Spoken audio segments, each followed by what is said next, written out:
Kept your legs closed. Silly woman, you wouldn't be out here picking up trash in your condition like some worthless animal. These words hit Linda like a punch. She was only trying to make ends meet for her unborn baby, and this woman, who didn't even know her, just had to speak to her like that. 6 hours earlier, Linda's alarm was buzzing at 4:30 a.m.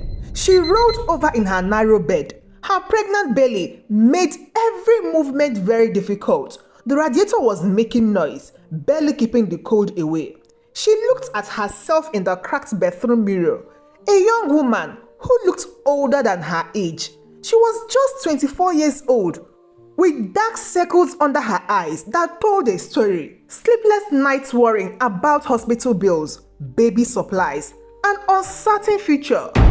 "Good morning, little one," she whispered to her belly. Mama's got to go to work. Just a few more weeks. Her husband, Carlos, had died in a construction accident 6 months ago. The small insurance money barely covered his funeral. Now, 8 months pregnant and alone, she worked as a street sweeper, one of the few jobs that will hire someone like her. She pulled on the bright orange uniform. It barely stretched over her belly. She laced up her worn work boots and grabbed her cleaning cart keys. The streets of Lagos were calling her. She couldn't afford to be late. Fifth Avenue before dawn was always different. The street that would soon be full of rich shoppers was Linda's world in these quiet hours. She swept carefully, every movement, protecting the precious baby she carried. Linda had walked this route for 2 months. She knew every corner, every storefront, every pattern of morning traffic. She also knew about the black SUV that drove past at exactly 7:15 a.m. every day. The woman inside always stared at her with hate. Linda tried to ignore her. She focused on her work and the small paycheck that would help prepare for the baby. But today felt different. Today, the SUV slowed down, then stopped right in front of her. The window rolled down smoothly. A woman in her 40s appeared. Perfectly blonde hair, makeup that cost more than Linda made in a month. Cold eyes that fixed on her pregnant belly. Well, the woman said. Her voice was full of disgust. "Look what we have here." Linda kept sweeping. She hoped the woman would drive away and hoped she wasn't talking to her. But the woman had other plans. She opened the car door and stepped out. Her designer heels clicked against the pavement. "Excuse me," she called out loudly. "I'm talking to you." Linda stopped and looked up. "Yes, ma'am. I want to know something," the woman said. She was walking around Linda like a hunter. How does it feel to live off taxpayers' money while decent people work hard to support parasites like you? The words hit Linda like a slap. "I'm working, ma'am. I have a job." "A job?" The woman laughed harshly. "You call this a job? This is charity. This is society taking pity on someone who made bad choices." Linda's heart tightened on the broom. "I'm just trying to provide for my baby." "Your baby?" The woman's voice rose. "You mean the child you decided to have when you clearly can't afford it? The child that taxpayers will support because you couldn't keep your legs closed?" The words hung in the air like poison. Linda felt her face burn with shame and anger, but she forced herself to stay calm. She needed this job and she needed every penny. "I'm sorry you feel that way," Linda said quietly. She tried to move away, but the woman wasn't finished. The woman reached into her purse. She pulled out a banana peel. She took a large bite, chewed it slowly, then spit it out at Linda's feet. "Clean it up," she commanded. She threw the banana peel at Linda's ankle. "That's what you are here for, isn't it? To clean up messes." Linda bent down slowly. Her pregnant belly made it awkward and painful. As she reached for the banana peel, she heard the woman's voice above her. "That's right. Get down where you belong. On your knees, like the beggar you are." People were starting to gather. Some were recording with their phones, but no one stepped forward to help. Linda was entertainment for their morning commute. Maybe if you had kept your legs closed, the woman continued loudly, you wouldn't be out here picking up trash in your condition like some worthless animal. The words hit Linda with crushing words. She had been called names before, but nothing prepared her for the level of this cruelty. Her vision blurred with tears, but she forced herself to stay upright. Please, she whispered. I just need to do my job. Your job? The woman laughed again. Your job is to serve as a warning to other women. Your job is to remind decent people why they should work hard and make smart decisions. Linda's whole body was jerking. The stress was affecting her baby. The baby was moving frantically inside her womb. Look at you, the woman said with fake pity, crying like a child. What kind of mother are you going to be? Inside the SUV, a man sat watching. His name was James Morrison. He was holding his phone, recording everything. At first, he thought he might need evidence if things got out of hand. Now, watching this pregnant woman being tortured, he felt sick. James was a successful lawyer, but he was also a man with conscience. And right now, his conscience was screaming at him to help this woman. But he hesitated. The cruel woman was Bridget Wellington. She was married to his biggest client, Richard Wellington. Richard's business kept James' law firm profitable. Getting involved could cost him everything. Still, as he watched Bridget pull a glass bottle from her purse, James knew he was about to witness something terrible. This is for all the hardworking people whose tax money pays for your pathetic existence, Bridget announced. She raised the bottle high. She threw it with all her strength. The bottle chattered against Linda's cleaning cart. Sharp pieces flew everywhere. Several caught Linda's hand and arm. Blood started flowing immediately. Oops, Bridget said with fake innocence. Did I just do that? Oh, how clumsy of me. But the shock and pain triggered something worse. Linda felt sudden, overwhelming pressure in her belly. Her water broke with a rush. It soaked her uniform and pulled on the pavement. Oh God, Linda gasped. She fell to her knees. No, it's too early. She was going into labor right there on 5th Avenue, surrounded by broken glass and the laughter of the woman who pushed her to his point. My baby, Linda screamed. Someone help me, my baby is coming. But Bridget just stood there, watching with cold satisfaction. Stop being so dramatic, she said loudly. You are just trying to get attention and sympathy. James couldn't watch anymore. He threw open the car door and ran to Linda's side. Bridget, stop! He shouted with fury. She needs help. He knelt beside Linda, his expensive suit ghost-stained with blood and water. Don't worry, he said gently. His hands were shaking as he called 911. Help is coming. Get back in the car, James, Bridget screamed. Leave that welfare queen alone. No, James said firmly. His phone was at his ear. This has gone too far. Linda was holding her belly. Her face was twisted in pain. My baby, she whispered through gritted tears. Please don't let anything happen to my baby. What's your name, ma'am? James asked while they waited for the ambulance. Linda, she said. Linda Martinez. That name hit James like lightning. He had been looking for that same person for months. She was the one person in the world he needed to find, and she had been right here all along, being tortured by his boss's wife. Linda Martinez, he repeated. His voice was full of emotion. Are you the wife of Carlos Martinez? Linda looked up at him through her pain. Surprise replaced some of the fear in her eyes. Yes. How did you know Carlos? James felt his heart racing. Because I was his business partner. And I have something to discuss with you. The ambulance ride was a blur of sirens and medical equipment. Linda was in and out of consciousness. Her body was fighting to bring her daughter into the world. James held her hand and whispered encouragement.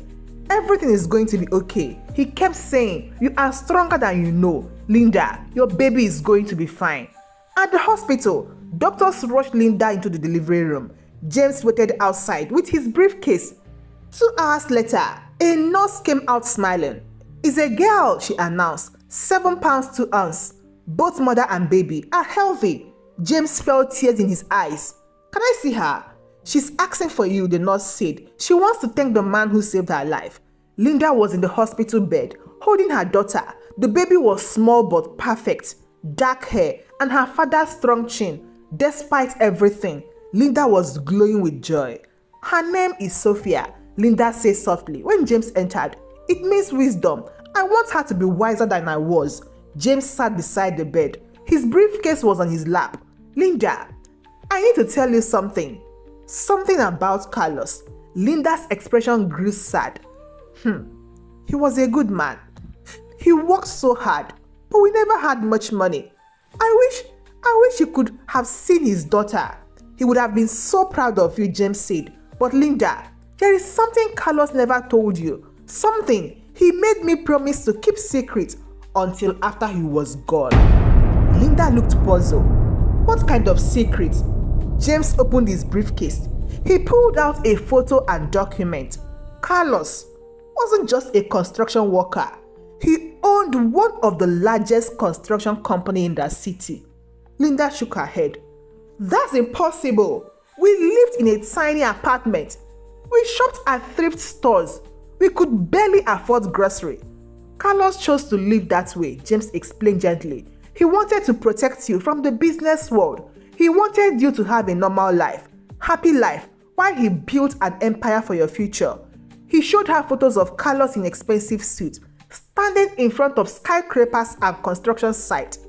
"This is Martinez Construction Company. Carlos started it with nothing, built it into a $50 million business."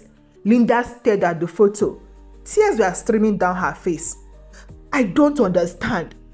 "I'm his business partner and lawyer," James continued. "I've been looking for you since he died. Carlos left everything to you, Linda. The company, the properties, the bank account, all of it. The company makes about $2 million profit every month." James explained.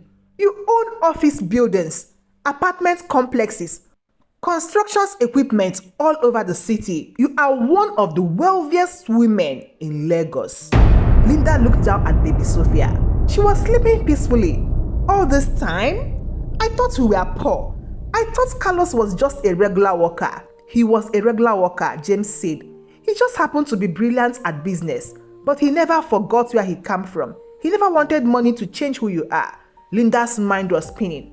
"Why didn't he tell me all this?" "Because he loved you exactly as you were," James replied. "He was afraid that if you knew about the money, it might change your relationship. He wanted to know that you love him for himself." Linda laughed through her tears. "I would have loved him if he had nothing. Money wouldn't have mattered." "That's exactly what he hoped you would say," James smiled. "That's why he knew he could trust you with his legacy." "There is something else you need to know," James said seriously. "The woman who attacked you today, her husband works for your company." Linda's eyes widened. "What?" "Bridget Wellington. Her husband Richard is the head of accounting at Martinez Construction. He's been stealing from you, Linda. Small amount at first, but it's been going on for months." The irony was staggering. The woman, who called her a welfare queen, was married to a man stealing from her company. "She said I was living off taxpayers' money," Linda said quietly. "But her husband was living off my own money." "Exactly," James nodded. "And I have video, evidence of everything she did to you today, which I've posted online. The entire city already knows what happened." Linda looked down at Sophia. "She hurt me while I was pregnant. She made me feel like I was nothing. You are one of the most powerful women in this city. The question is, what do you want to do about it?" Linda was quiet for a long moment. Then she looked up with new determination. "I want justice, but not the kind she would expect." Over the next month, Linda learned everything about running her company. She moved out of her tiny apartment into a beautiful penthouse. She hired a nanny for Sophia and enrolled in business courses. But she never forgot what happened on Fifth Avenue. Every morning, she watched the news coverage. The incident has sparked a national conversation, about how society treats vulnerable people. James had become her friend and advisor. He helped her navigate corporate leadership while she adjusted to being a mother and CEO. "What do you want to do about the Wellingtons?" he asked one day. Linda looked out at the city below. "Richard has been stealing from the company about $50,000 over the past year," James confirmed. "He's been taking money from construction contracts and falsifying invoices." And what about the public reaction to what Bridget did? She's been fired from her job. She can't find work anywhere because of the video. They've lost their house and are living in a small apartment. Richard is desperate to keep his job here because it's the only thing between them and bankruptcy. Linda smiled. But it wasn't a cruel smile. It was the smile of someone who had learned the difference between justice and revenge. "I have an idea," she said. Linda arranged to meet Richard Wellington. In her office, he arrived nervous and sweating. He was clutching a briefcase full of documents he hoped would prove his innocence. "Mr. Wellington," Linda said. She was sitting behind her desk with 6-month-old Sophia in her arms. "I think we need to talk about your wife." Richard's face went pale. "Mrs. Martinez, I had no idea what Bridget did to you. I was horrified when I saw the video. I've been trying to apologize, but I didn't know how to reach you. Your wife threw a glass bottle at me while I was 8 months pregnant," Linda said calmly. "She called me a welfare queen and said I should have kept my legs closed. She humiliated me in front of dozens of people." Richard looked like he might be sick. "I know, I'm sorry. I don't know what got into her. She's not usually like that, isn't she?" Linda asked. Because the video shows someone who was very comfortable being cruel, someone who enjoyed causing pain. "She's been under a lot of pressure, a lot of stress," Richard tried to explain. "We've been having financial problems. She's been angry about everything." "Financial problems?" Linda asked. "Is that why you've been stealing from my company?" Richard's briefcase fell to the floor. Documents scattered everywhere. "I can explain that. I was going to pay it back. I just needed time. You stole $50,000 from me while your wife was calling me a parasite," Linda interrupted. "Do you see the irony in that?" Richard began to cry. "Please, don't press charges. I will pay it back. I will do anything. We'll lose everything if I go to jail." Linda looked at him for a long moment, then down at Sophia, who was sleeping peacefully. "I'm not going to press charges," she said finally. Richard looked up in shock. "You are not?" "No, but I'm going to fire you. However," Linda continued, "I'm also going to offer you a choice." Richard waited, afraid to breathe. "You can take your severance pay and find another job, knowing that every potential employer will eventually learn about your wife's viral video and your theft. Or what?" Richard whispered. "Or you can start over at the bottom as a junior accountant, making minimum wage, working your way up. It will take years to earn back the money you stole and the trust you broke, but it's a chance to prove you are better than your worst mistake." Richard stared at her in disbelief. "You would give me another chance after everything?" "I'm not giving you anything," Linda said firmly. "I'm offering you the opportunity to earn it. There is a difference." She stood up and walked to the window, still holding Sophia. "Your wife taught me something important that day. She taught me that there are people who use whatever power they have to hurt others. But I've decided to be different." "I don't understand," Richard said. "I have the power to destroy you and your wife completely. I could have you arrested, sued, blacklisted from every job in the city. I could make sure you never work again." Linda turned back to face him. "But I'm not going to do that. Do you know why?" Richard shook his head. "Because I want my daughter to grow up in a world where people, powerful people, choose mercy over revenge, where they use their strength to lift people up instead of tearing them down." 6 months later, Linda got dressed in her nicest clothes and drove to 5th Avenue. She wanted to see how Bridget was doing in her new job as a street sweeper for the same company Linda once worked for, the company Linda now owned. She found Bridget at the exact corner where their confrontation had happened. Bridget was wearing the same orange uniform Linda used to wear, pushing the same type of cleaning cart, doing the same thankless work. But something was different. Bridget wasn't moving with angry entitlement like before. She was walking quietly, carefully, with what looked like humility. Linda packed her car and got out, carrying Sophia. At first, Bridget didn't notice her. She was focused on her work, sweeping up cigarette butts and coffee cups with careful attention.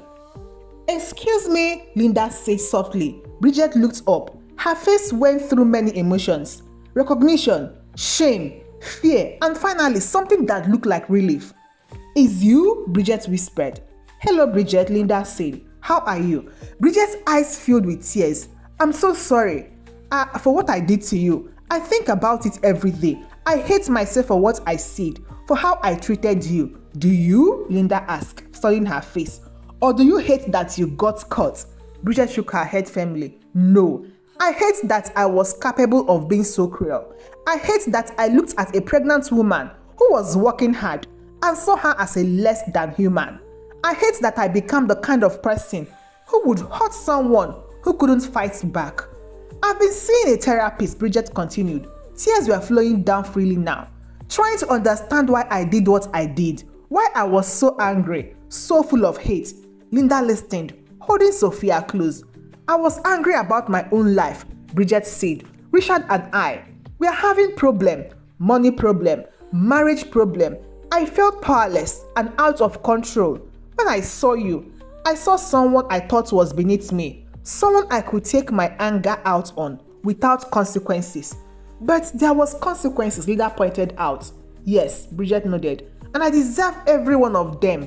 Losing my job, my house, my reputation, it was all justified. But the worst consequence was having to look at myself in the mirror and see what I had become." "Well, I think you must have known the story by now. I wasn't just a street sweeper. I never was."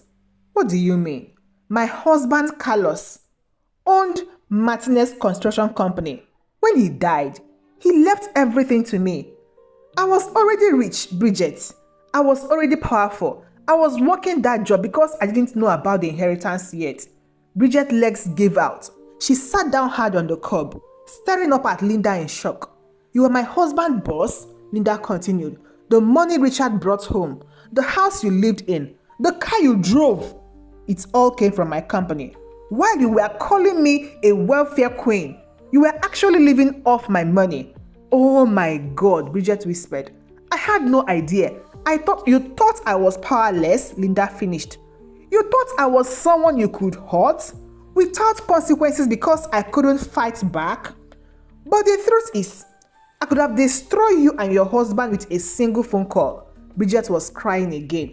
But these tears were different. They were tears of understanding of the full weight of what she had done. "Why didn't you?" she asked.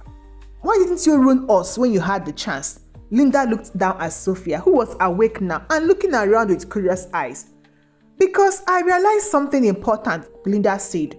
"Having power doesn't mean you have to use it to hurt people. In fact, the greatest power comes from choosing not to use it when you could." "I gave your husband his job back," Linda said. "Not his old position. He's starting at the bottom, paying back what he stole. But I gave him a chance to rebuild." Bridget looked up in amazement. "You did that for us after everything." "I did it for her, not for you." "But why tell me this now?" Bridget asked. "Why reveal who you are to me?" "Because I want you to understand something," Linda said. "When you attacked me that day, you weren't attacking someone who was weak and helpless. You were attacking someone who had the power to fight back, but chose not to. You were attacking someone who could have made your life hell, but chose mercy instead." Linda knelt down beside Bridget. "I want you to remember this moment," she said. "I want you to remember that when you were at your lowest point, when you had lost everything and were starting over, the woman you tried to destroy was the one who helped you get back on your feet." Bridget was sobbing now, overwhelmed by Linda's mercy and her own shame. "I don't deserve your kindness," she said. "No, you don't," Linda agreed. "But I'm not giving it to you because you deserve it. I'm giving it to you because I chose to be the kind of person who breaks cycles of cruelty instead of continuing them." Linda stood up, adjusting Sophia in her arms. "You asked me once if I had learned my lesson. Now, I'm asking you the same question. Bridget looked up at her, wiping tears from her face. Yes, I've learned that every person deserves dignity and respect, regardless of their circumstances. I've learned that judging someone based on their appearance or situation is not only wrong, it's dangerous. I've learned that the way we treat people, when we think, they can't fight back, reveal who we really are. And what else? Linda prompted. I've learned that mercy is more powerful than revenge, Bridget said. I've learned that the strongest person are those who chose kindness when they could choose cruelty. I've learned that you can't judge someone's worth by their job or their bank account. Linda nodded approvingly. And what are you going to do with these lessons? I'm going to spend the rest of my life trying to be the kind of person who lifts others instead of tearing them down, Bridget said. I'm going to remember what it feels like to be powerful. And I'm going to use that memory to treat everyone with compassion. Good, Linda said. Because the world needs more people who understand that true strength comes from how we treat those who can't fight back. Linda drove back to her office, and as the sun set over Lagos, Linda Martinez, former street sweeper, current CEO, and eternal believer in the power of human transformation, smiled at the city that had tested her and ultimately helped her become exactly who she was meant to be. The street sweeper's secret was finally complete. True power comes not from what you can take from others, but from what you can give to them. And the greatest gift of all is the chance to become better than you were yesterday. This story is dedicated to everyone who has ever felt powerless and to the truth that our circumstances do not define our worth. May we all find the strength to choose kindness, even when kindness has not been shown to us.